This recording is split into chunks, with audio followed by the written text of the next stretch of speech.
because it was that one scene, wanting to find some way of showing the idea that, he might have picked something up at one point or another. I've never needed a shower more than after shooting that scene.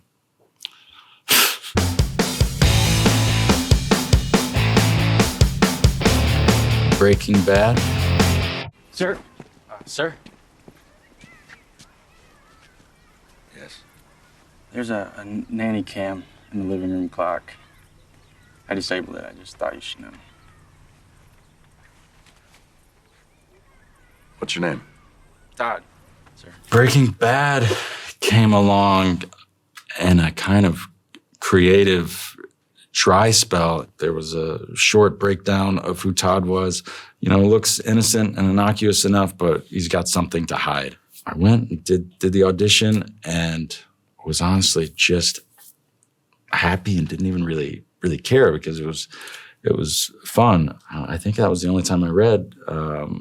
Got the call that I got it, and I'd be flying to Albuquerque, and then landed in Albuquerque, and I think had maybe a week or two before I started shooting, and watched the show from start to finish. And so I was meeting Bryan Cranston and Aaron Paul just like in the thick of my fandom for the show, and it probably, actually worked for what I was doing. I remember talking to one of the other actors that was in those scenes after the fact. I had no idea what was coming next, but I was convinced I had just completely messed up the whole trajectory of Todd with this introduction scene. It's crazy what you can convince yourself of. But I was really nervous, and I was like, God, I'm stepping onto this show that people love so much. I had zero information. It was all really vague, and because I wasn't a regular at this point, it was a really kind of unnerving experience to try and get some information out of the writers, which they never gave me, but they would look at me kind of in fear. And I had no idea why. And then eventually I got the script for the train heist episode and understood why they were looking at me like that. We'd done the sequence leading up to Todd shooting the kid. Mind if I ask you a question? No, go ahead. Well, I get why we want the tank for the methylamine, but why this other one for the water? Vince was directing that episode, Vince Gilligan. He must have just seen how desperate I was and just asked him if he could give me anything, any information. I was like, how can he do this in such a cavalier way? In his way, he gave me a scenario. He said, so, when you're driving and, you're on a narrow road and say a raccoon runs out in front of your car. If you swerve to the right, you go into the ditch. If you swerve to the left, you go into the oncoming traffic. So what do you do? No!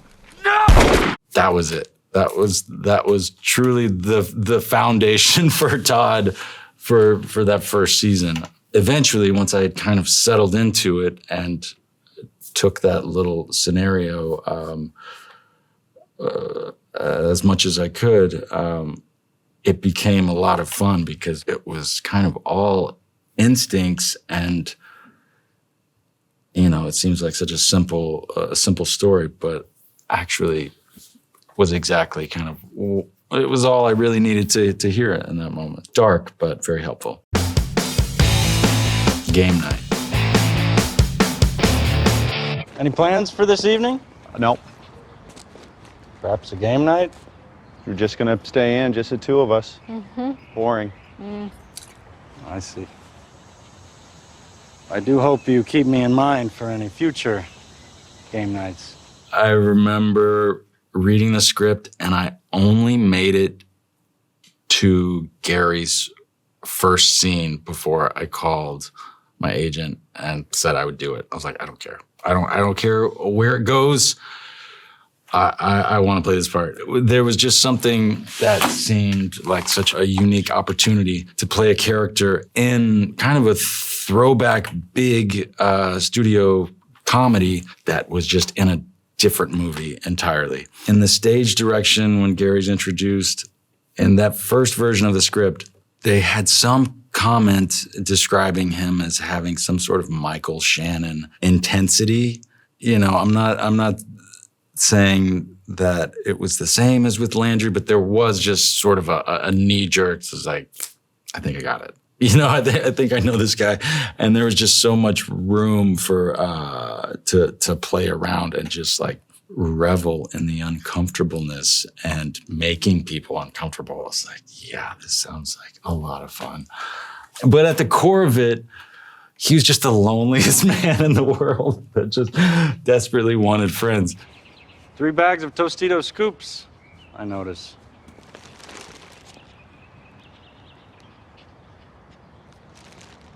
There was a special on these tonight. 3 for 1. 3 for 1? Yep. How can that be profitable for Frito-Lay? I don't remember what I was thinking specifically with the Frito-Lay line. I remember just doing everything I could before shooting that scene to really bond with that dog. And then when that dog licked me during a take, I was like, oh, yes, this is really funny. But I had this dream before I did that movie. I was standing like on the dock while the Titanic was about to set sail, but I was the only one that knew that it was going to sink, and everyone else was like, and that kind of informed a lot of Gary because he just, he sees it coming and you don't. Killers of the Flower Moon. Oh, I was sent down from Washington, D.C. to see about these murders. See what about him? See who's doing it. Growing up in Central Texas in a little town outside of Waco, there's a Texas Ranger Hall of Fame museum in Waco that I think I went to as a kid. And I grew up, I mean, I keep telling myself I have to stop talking about Lonesome Dove because I feel it's just my favorite movie of all time. And it's about these 2 retired former Texas Rangers that take one final journey from Texas to Montana. And my whole dad's side of the family, they all rope and ride and that sort of stuff. And I grew up doing that. So there was a part of it that did sort of feel like it was kind of in my DNA to a degree. Killers of the Flower Moon, the book, goes a little deeper into who Tom White was. And then I also received the most incredible research packet from the Scorsese camp. It was just like everything I would ever want to know, photos and this book that was written just about Tom White.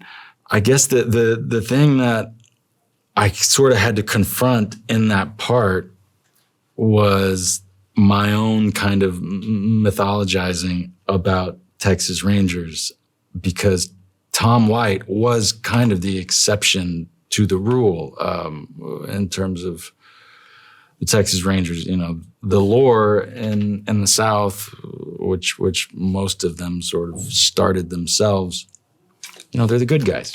Not to say that there weren't, but there's a pretty dark history to the Texas Rangers.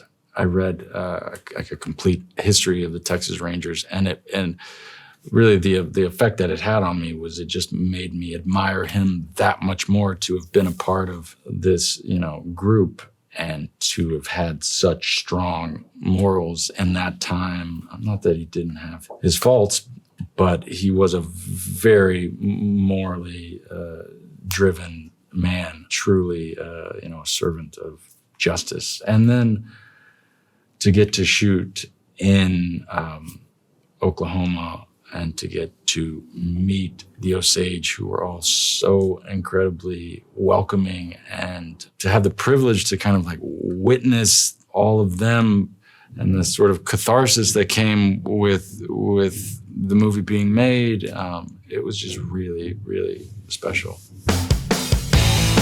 The master. You know, you should wake up, Val. Your father's speaking. You might learn something. He's making all this up as he goes along. You don't see that?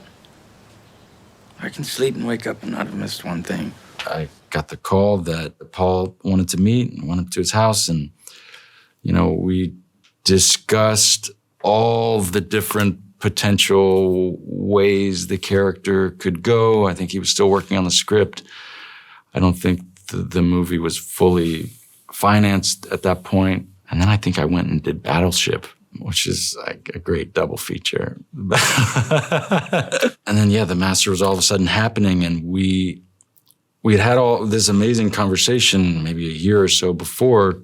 By the time I got there, we never fully landed on which version, made the most sense for the film. To get to, at that age, work with those four greats, PTA and Philip Seymour Hoffman and Joaquin Phoenix and Amy Adams, to kind of just get to be a fly on the wall and watch and occasionally pop in and try and, hold on was something that, again, was a huge turning point, just to get to sort of peek behind the curtain and see these amazing artists figure a scene out. I find it quite difficult to comprehend, or more to the point, believe that you believe, sir, that time travel hypnosis therapy can bring world peace and cure cancer. I have never been to the pyramids. Have you? No. And yet we know that they are there, because learned men have told us so.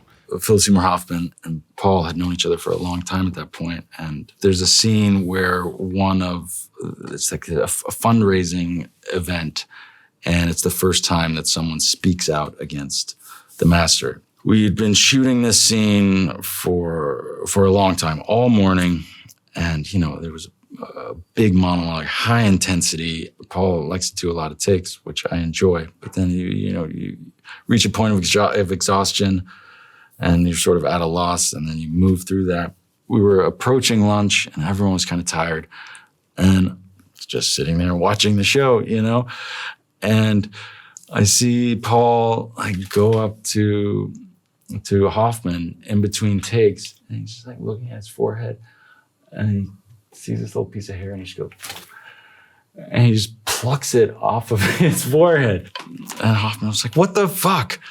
Right after that, they did a take, and that was when the pig fuck line came out. If you already know the answers to your questions, then why ask pig fuck? He had never said that before. Funnily enough, they ended up recasting that part of the person that was speaking out against Master.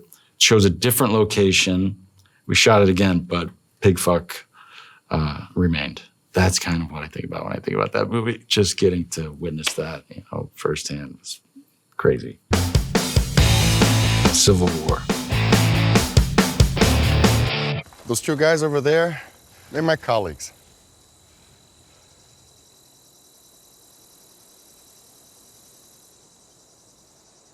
What kind of colleagues? That came on the heels of me wrapping this miniseries I did in Austin called Love and Death, and then shipped the family out to Atlanta for Kirsten to start shooting that. An actor fell out. Kirsten was like, "Jesse's here. Why not him?" So I read the script, met with Alex, and even just reading the script, when that scene comes, there's just a really drastic, evident shift in the whole tone. And I mean, it's heart pounding even to read.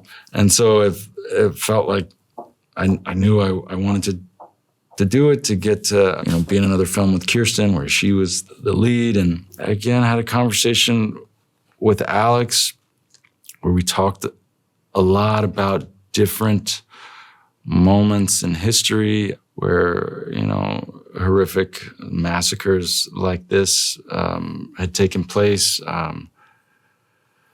talked about, Vietnam. I was reading this book that a friend of mine had recommended. There's a series written by a military psychologist. One of them is called On Combat, and one of them is called On Killing, and really interesting. I don't know if I'd recommend it unless you're doing something like what I was doing. just sort of getting into that sort of psychology. And then I was fortunate enough to have a little bit of time with Ray Mendoza, who's the military supervisor, and that was my biggest concern, was making sure I looked as if I knew what I was doing with a gun. And he served time in Iraq, obviously, and gave me a really quick sort of boot camp, and he was really helpful to me in sharing stories and his experience and all of that. This idea that this outfit, might have in the beginning started out looking, a little more buttoned up, proper military garb, but we're talking about apocalypse now and soldiers that have just been out for too long. And because it was that one scene, wanting to find some way of showing the idea that, he might have picked something up at one point or another. I've never needed a shower more than after shooting that scene. Friday Night Lights. I think I'm gonna get me one of those signs that say Landry Clark, utterly useless. All-state jerk team. Yeah, I'd probably be on that team too.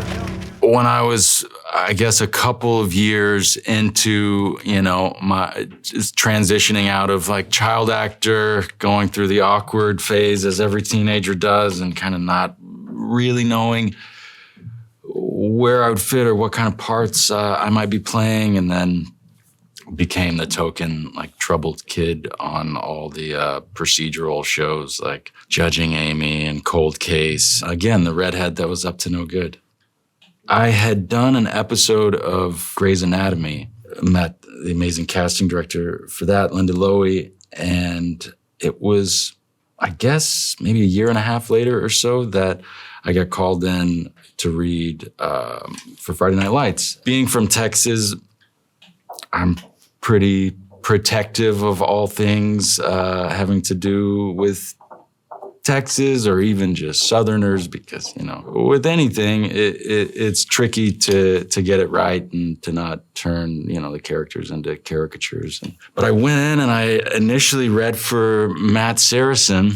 I read with Linda, and we're both kind of like, all right, that was okay, And then she handed me the sides for Landry, and I don't really know if I've ever had this experience before or since then, where it was as if reading those sides for the first time, I just immediately knew who this guy was. From high school kids that I knew, I'm sure some aspects of myself are in there too, but I spent maybe 10 minutes in the waiting room reading the sides, and it just felt like, okay. Peter Berg spent a lot of time at this high school in Texas, and a lot of the characters in the show are based on kids that he met. There is a kid that he met named Landry, who's nothing like the character, and I think he always kind of gave Pete shit for naming the character after him that was the nerd. And so in some ways this was Pete's way of letting him get the girl or something. NBC was also trying to figure out how to get more people to tune in, and so we're trying to amp up the drama. I'm gonna be back for you.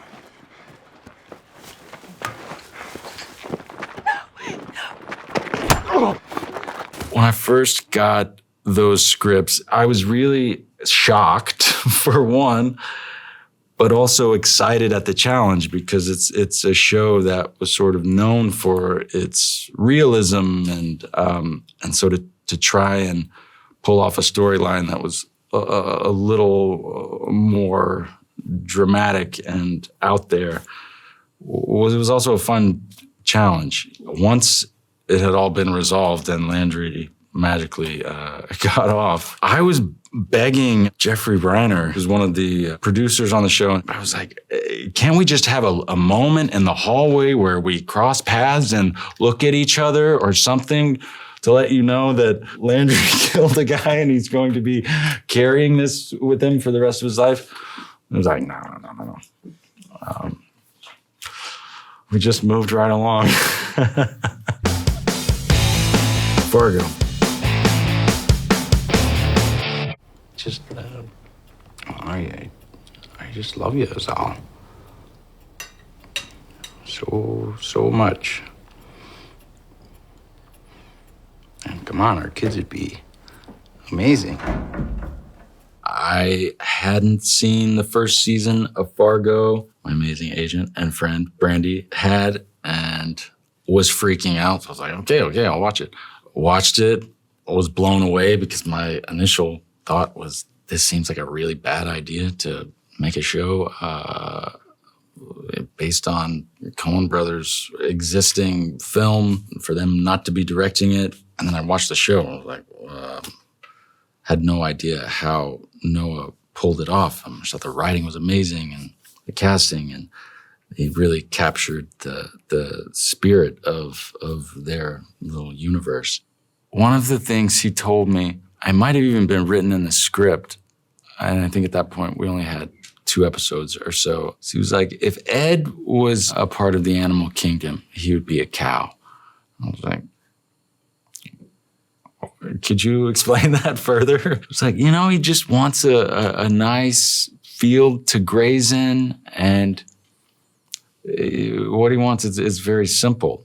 As the season went on and Ed is sort of put in more sticky, awful situations, I remember thinking about that, and it's like, okay, so he's just done all of this, but he's a cow. Okay. And I was like, oh, a male cow, it's a bull. So I was like, okay. And so it was fun. It was really fun taking such a sweet, true character that really just bought the whole concept of the American dream, hook, line, and sinker, and that's all he wanted. To just run him through the ringer like that was a lot of fun to play, and really tragic. And then, that actress in that show, turns out she's pretty great. And it was one of those rare happenings where we met. I was like, I immediately felt like I could trust her, and I knew it was going to be 5 months of us really going through it in Calgary, Canada, freezing, going on this crazy journey together. Even during rehearsals, I could just tell from a creative standpoint, we approach things in a really similar way, and we're able to bounce ideas off of one another, and without any ego or without any hurt feelings. It's just, to work with an amazing actor is also just a lot of fun and makes you better, so. Black Mirror. When we set up the company, I suggested that we call it Callister as kind of a little tribute. Walton didn't really get the reference, but he let me have that one. Again, I think when that was presented to me, I watched them all, not back to back, because you have to be a lunatic to do that. But I remember watching that first season. Daniel Kaluuya, that whole episode and his performance really blew me away. And the Bryce Dallas Howard episode felt like way too close, even at that point, to our reality. And then I had a conversation with Charlie and Annabelle, and just felt like, well, this person is obviously brilliant, and it felt like such a unique, rare opportunity that wouldn't come along again, and to get to sort of play a real version of a character, and then also this sort of shadow side fantasy of what he would like to be, was just a lot of fun. Helmsman Packer, take us into that asteroid gas cluster. Into the cluster? That's suicide, sir. It is our only chance. And I had something in my head. I was like, I can't just do some Shatner thing. And then we did the script read, and I was like, I think I have to do a little Shatner thing. And Charlie, I think, ended up calling me and saying the same thing. I was like, okay, you're right. And then that was something I never thought I would do. I'm not the biggest sci-fi fan, but really loved obsessing over Star Trek, the show, and the films, and I got really into it. I'm thinking of ending things. Not sure Tolstoy got that one right. Happiness in a family is as nuanced as unhappiness. Well, I think he was talking about marriage. Ah, here they come. Automatic, yes. No thought whatsoever. He's been one of my favorites for a long time, probably a couple of years before this came my way. My friend and I, who's a filmmaker, we had like a Charlie Kaufman marathon and like watched all of them in chronological order. Until that marathon, I'd never seen Synecdoche, New York. It was just like, it was just mind-boggling how brilliant and like singular his voice is. Obviously, his movies are surreal and dreamlike, but they feel so human to me because you're not having to play by the same rules and have everything founded in reality. And somehow, the way I experience it when I watch his stuff is just like there's something so human about it. And I got the script for I'm Thinking of Ending Things late at night, and I couldn't resist reading it, so I like started it at midnight and finished it, I don't know, 1:32 in the morning, and felt like I had no idea what I just read, but felt like my emotions had just been like run through this gauntlet. I sort of read like a wild play. There was a ton of dialogue, and we didn't have all that long to rehearse because of scheduling. And I think that first week we were shooting all of the car scenes, which the average was probably like 11 pages a scene.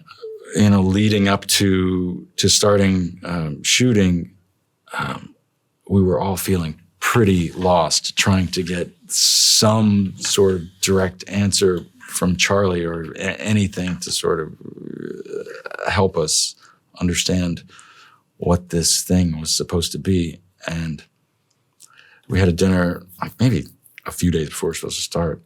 And I remember David Thewlis asking, he was like, so Charlie, what is this? And Charlie was like, you know, I don't know. I was like, oh God. But then he went on and said, you know, that he thought the goal or the place where he felt like we needed to exist in was this place of not knowing, not having the answers, and of like feeling lost. Me and Jesse and Charlie decided that we had all this dialogue. If we didn't remember a line, we were going to just sit in it until it was obvious that it wasn't going to come, and then we were going to ask for the line. It felt like an experiment, but it was, it was incredibly creatively exciting.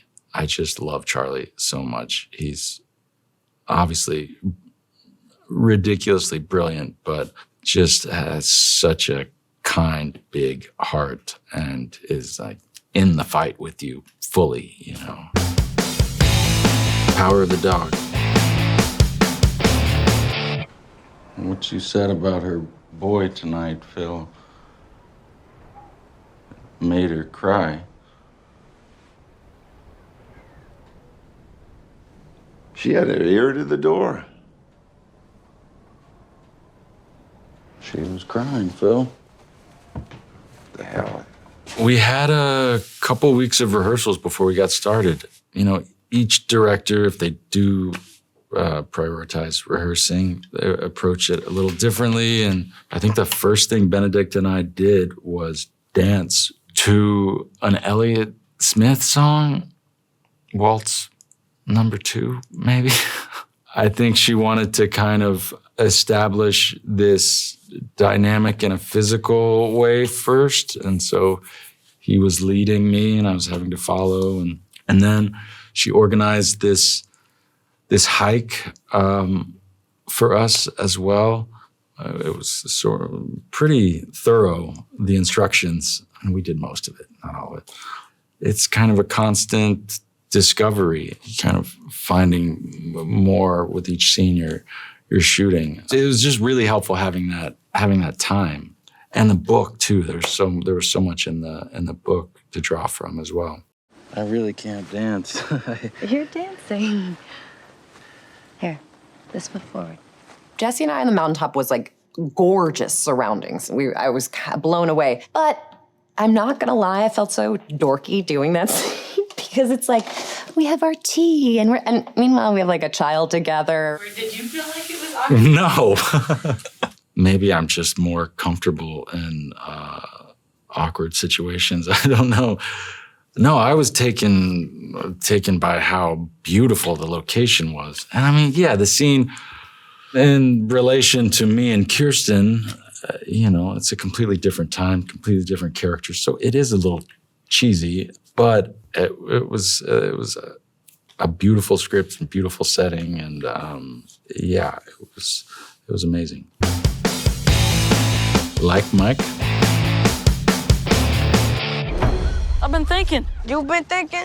That's a change of pace. Got a pretty big mouth for someone so... Don't say it. So short. He ain't short. I'm not short. I'm just height challenged. That's all. I've never thought about Ox the Bully as iconic, but thank you.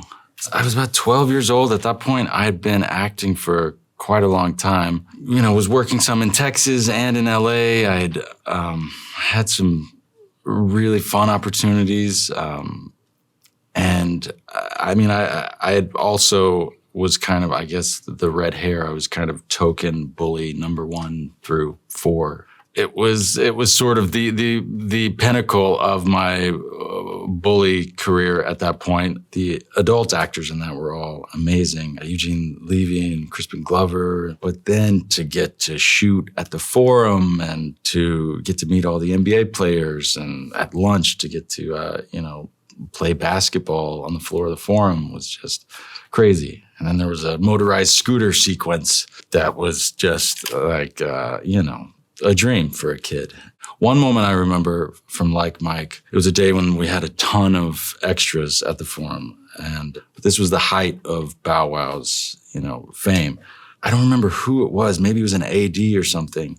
He was like, hey, come over here and just walk in behind Bow Wow to the stadium. I did, and obviously walking in behind him, the whole place just erupts, and it's like the Beatles are walking in, and just like tears. And it was all so surreal, and like the 4 of us main actors, it was like our little class in a school year. We did all of our homework together, and it was just so much fun. It was great.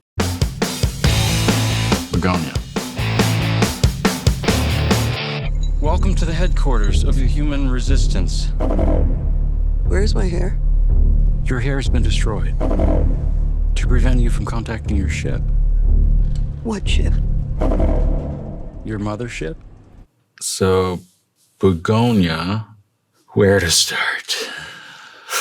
I had such an incredible time working with Yorgos and Emma on Kinds of Kindness, and it felt like another opportunity akin to I'm Thinking of Ending Things that just sort of exists in its own realm entirely. I remember looking for films to watch before I did Kinds of Kindness, just for some inspiration. I was like, no, that doesn't quite get it. I think I watched some David Lynch shorts that kind of felt like it.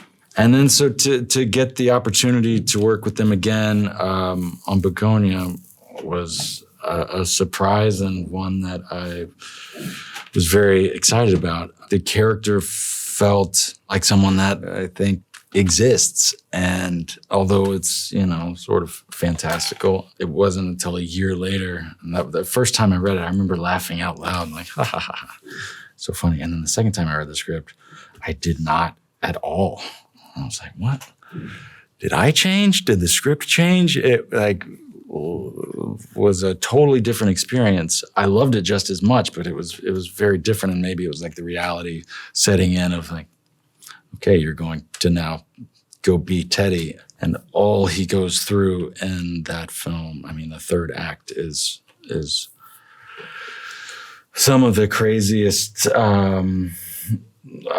scenarios I've ever gotten to play as an actor. Yorgos surrounds himself with such crazy, talented people that are all there because they, believe in him and the project. And so it was really a tough shoot, but one that, I will cherish forever.